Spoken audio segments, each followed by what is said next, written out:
Bismillahirrahmanirrahim. Assalamualaikum warahmatullahi wabarakatuh. Alhamdulillahirabbil alamin. Wassalatu wassalamu ala asrafil anbiya'i wal mursalin wa ala alihi wa sahbihi rasulillahi ajma'in. Alhamdulillahirabbil alamin. Bersyukur kita kepada Allah Subhanahu wa taala dan mengucapkan alhamdulillahirabbil alamin.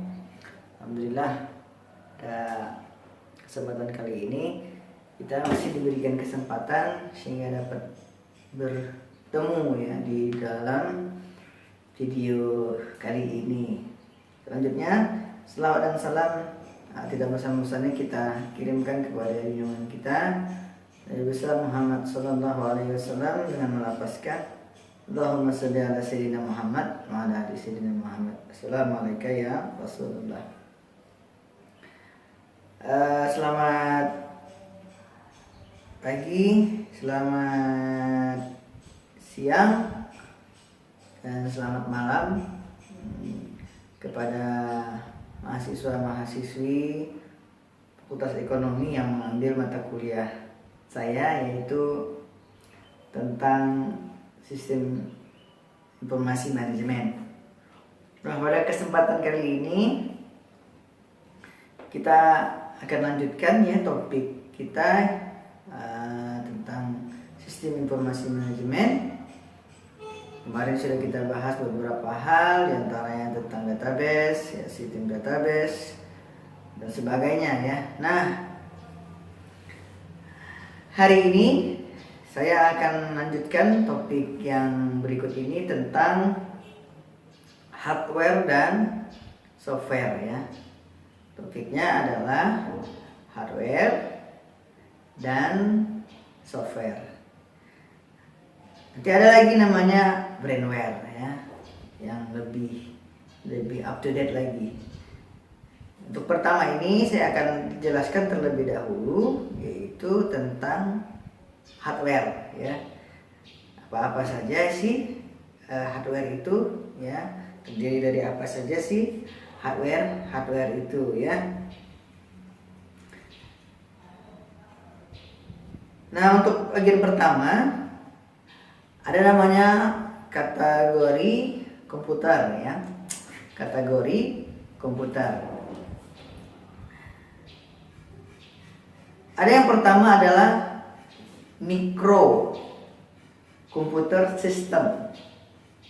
Yang pertama ya, micro computer system. Ini terdiri dari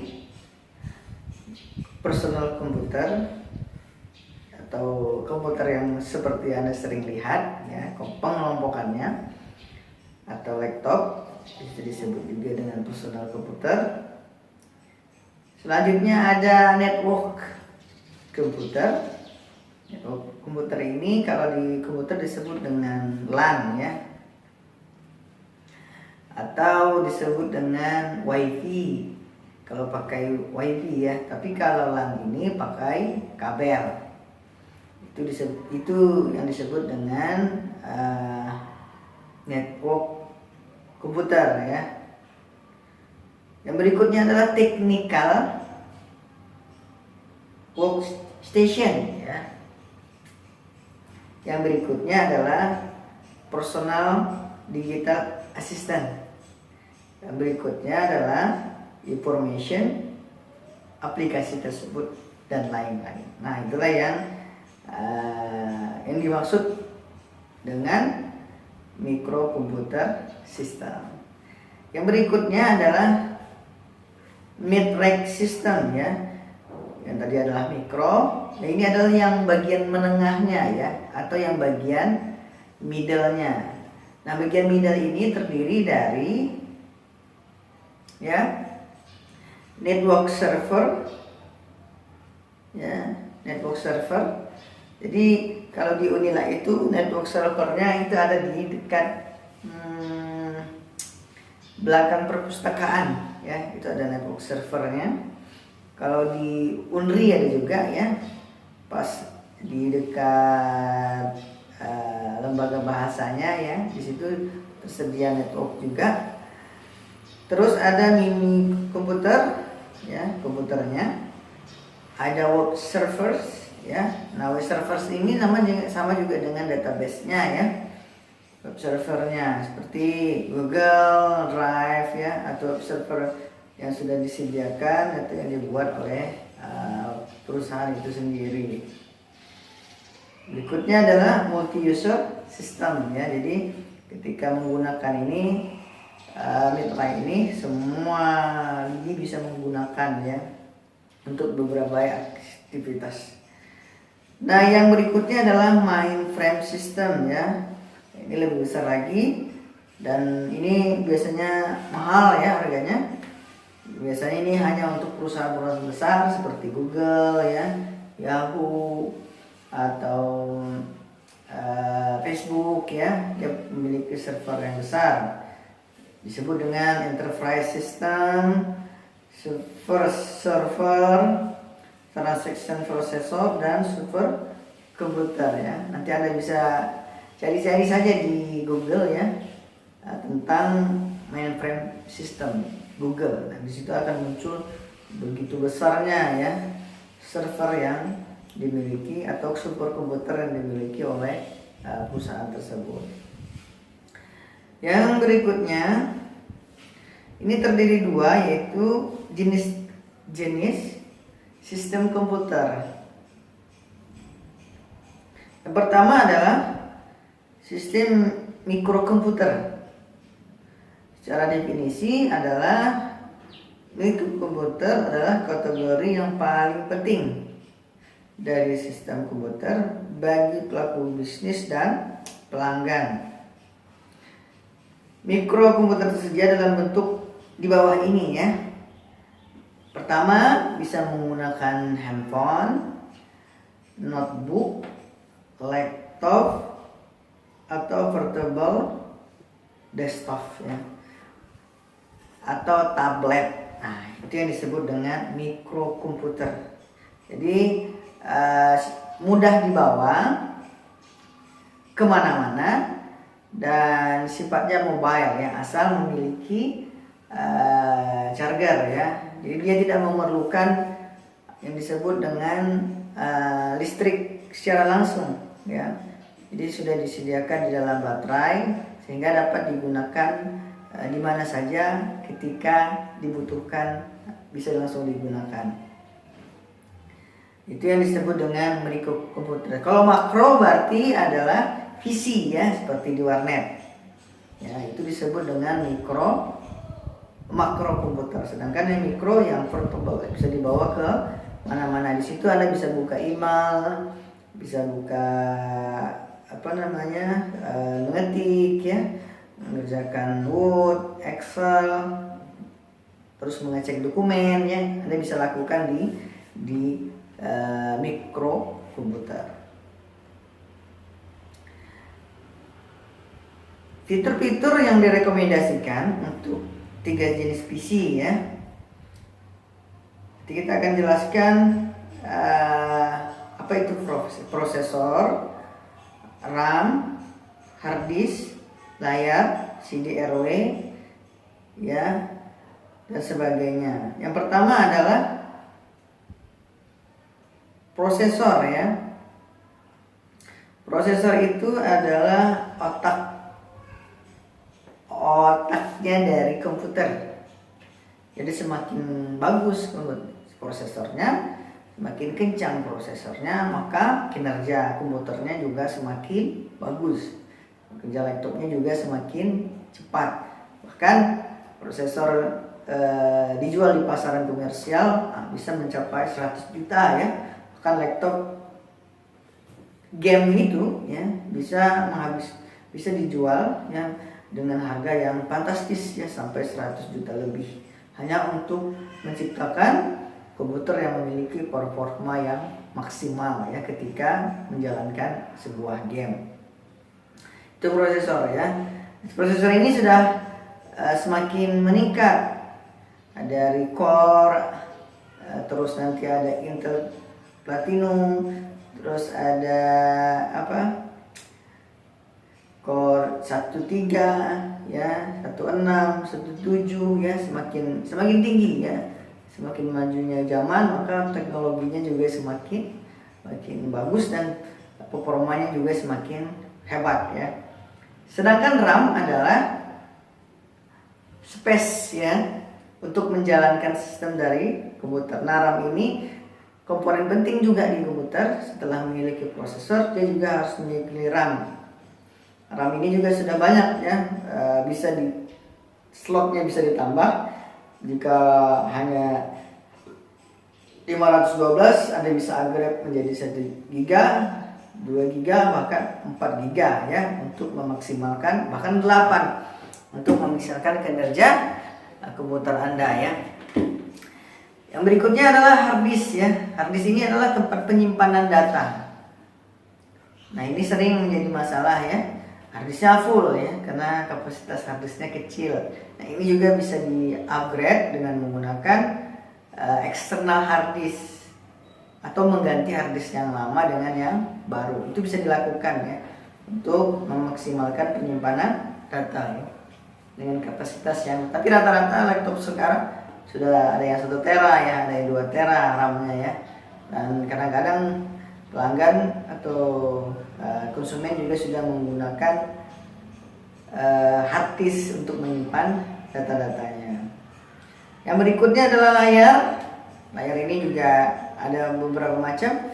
Ada 11, ada 13, ada 14, 16, 18 inci ya, tergantung dari kebutuhan setiap masing-masing konsumen. Yang terakhir adalah CDRW ya. Tapi untuk sekarang CDRW ini sudah di laptop sudah jarang ditemukan ya, karena kebanyakan CDRW ini ditemukan di PC ya, seperti di warnet itu masih ada. Tapi kalau untuk di laptop sudah mulai jarang, karena kebanyakan sudah menyimpan datanya menggunakan flash disk atau hard disk. Jadi CD itu sudah mulai jarang. Untuk CDRW dan sebagainya itu sudah jarang. Bahkan untuk kirim-kirim data juga sudah menggunakan email ya. Tapi sebagian kalau laptopnya agak besar ya, tebal, biasanya memiliki CDRW ya. Nah, ini untuk bisnis kapasitasnya cukup seperti ini aja ya, praktik bisnis. Tapi kalau untuk praktik bisnis maksudnya adalah untuk buka email, selanjutnya menjalankan Microsoft Office, Word, Excel, PowerPoint, atau menggunakan untuk browsing. Nah, cukup dengan kapasitas prosesor seperti di praktik bisnis. Sedangkan di multimedia ini bisa dimasukkan dengan membuka Google, membuka macam-macam ya, mengerjakan pekerjaan lain, Word, Excel, Office ya. Terus selanjutnya nanti dia melakukan edit foto dan sebagainya. Jadi kapasitasnya direkomendasikan seperti ini ya, lebih besar maka ini lebih bagus. Nah, untuk pemula bisa direkomendasikan juga RAM-nya sekian, hard disk-nya sekian, dan sebagainya ya, jika ingin membangun sebuah PC ya. Tapi saya rekomendasikan untuk mahasiswa ya, kalau untuk membangun PC, kalau tidak untuk game dan sebagainya, tidak usah ya, cukup beli laptop saja atau notebook yang harganya sudah cukup murah. Bahkan sekarang komputer atau laptop sudah digantikan dengan tablet ya. Jadi tablet juga sudah bisa mengerjakan pekerjaan yang ada di laptop dan PC ya, dengan menggunakan eksternal keyboard. Coba Anda cari di YouTube, itu tablet itu bisa ngetik ya. Tablet itu bisa ngetik dengan menambah eksternal keyboard. Jadi tidak perlu lagi membawa laptop dan membawa PC yang besar ya. Nah, ini yang selanjutnya adalah sistem skala menengah ya. Mentrack tadi saya jelaskan. Nah, ini contoh gambarnya ya. Di servernya seperti ini. Cukup besar, ini milik IBM ya.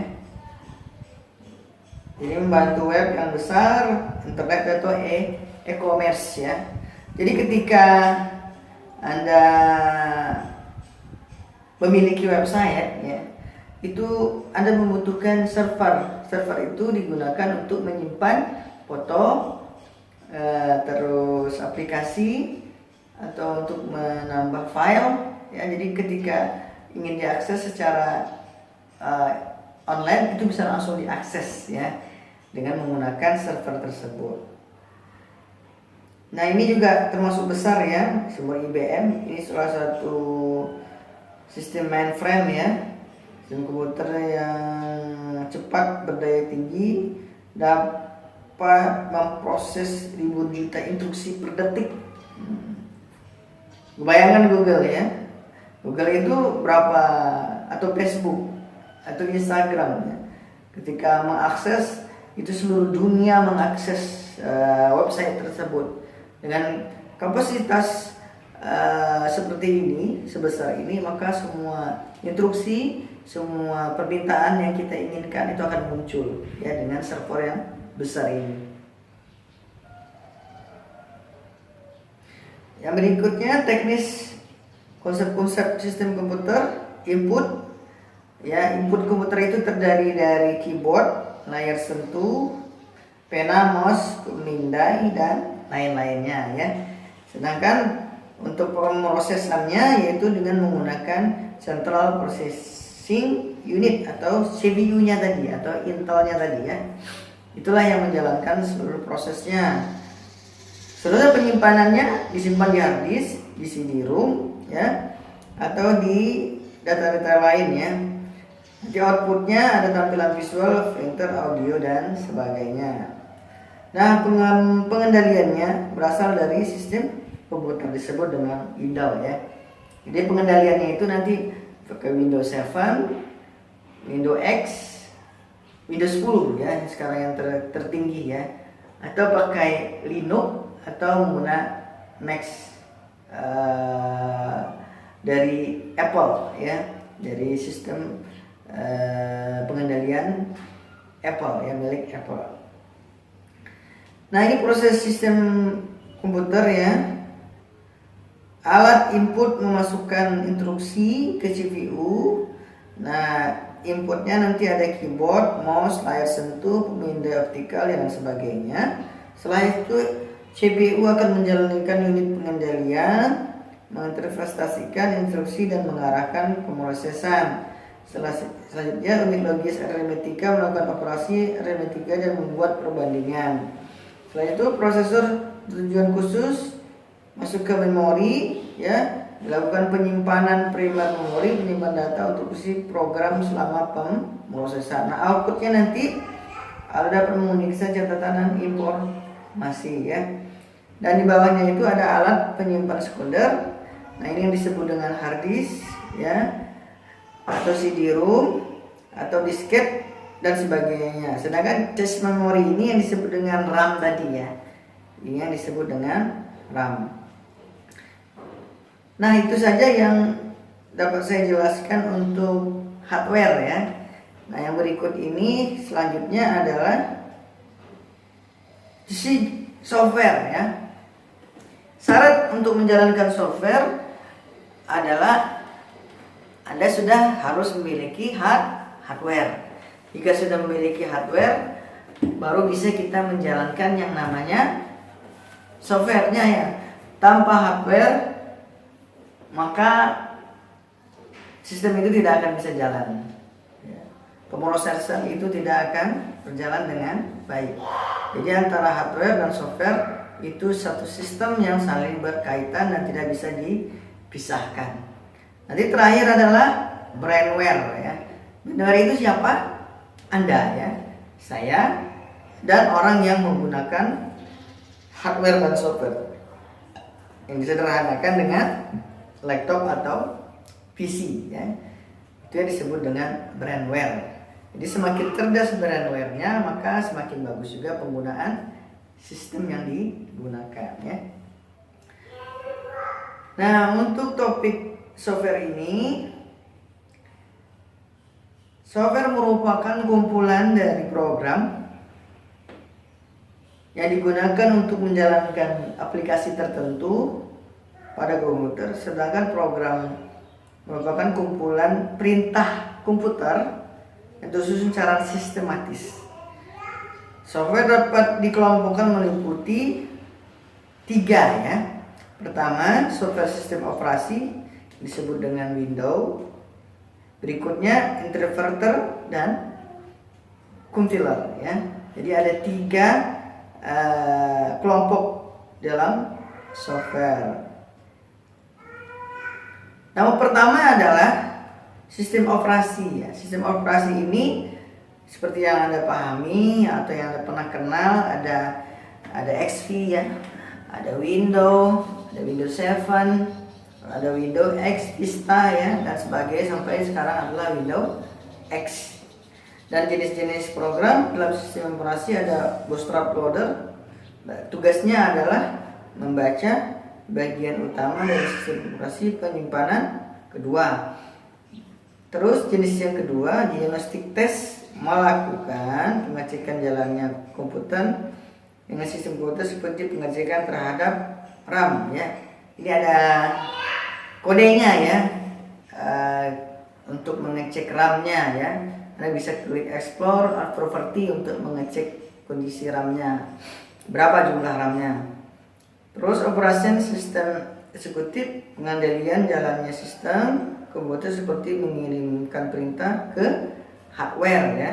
Sedangkan BIOS, basic input output system, membaca karakter keyboard, printer dan monitor. Nah, jenis-jenis program inilah yang membaca pekerjaan dari komputer tersebut.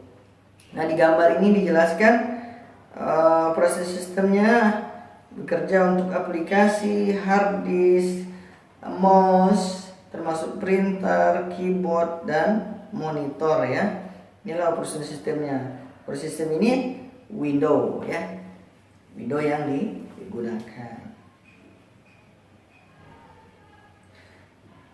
Fungsi sistem informasi pertama, interface pemakaian, komunikasi dengan sistem operasi, memasukkan program, mengakses file atau menyelesaikan tugas.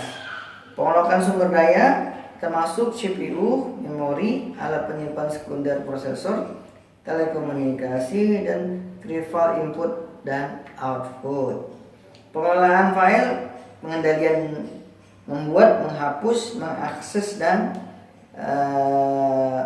mengakses file ya. Pengelolaan tugas, melakukan membagi tugas atau multitasking ya. Ini fungsi-fungsi dari sistem informasi yang di Windows tadi ya. Ini gambarnya ya, fungsi sistem informasi ya. Pengelolaan tugas, pengelolaan file, dan fungsi utilitas dan lainnya ya. Nanti ada software-softwarenya ya. Pengolahan sumber daya ada softwarenya, pengolahan tugas ada softwarenya, pengolahan file ada aplikasinya, dan fungsi utilitas ini perawatan ya. Ada juga di komputer Anda itu. Nah, ini adalah jenis-jenis sistem informasi ya. Di gambar ini ada Unix, Windows, Mac OS, Linux, Solaris, Novell, Windows Phone, Symbian, Android, Palm. Bahkan Symbian ini punya Nokia ya. Linux mobil semua. Tapi yang sekarang yang lebih populer adalah Android, Windows dan Mac ya. Yang berikutnya adalah interpreter ya. Software yang berfungsi sebagai penerjemah bahasa yang dimengerti oleh manusia ke dalam bahasa komputer atau di bahasa mesin. Para perintah seperti yang populer sekarang ya, seperti Clever, Fortran, Oracle, SQL dan Windows ya.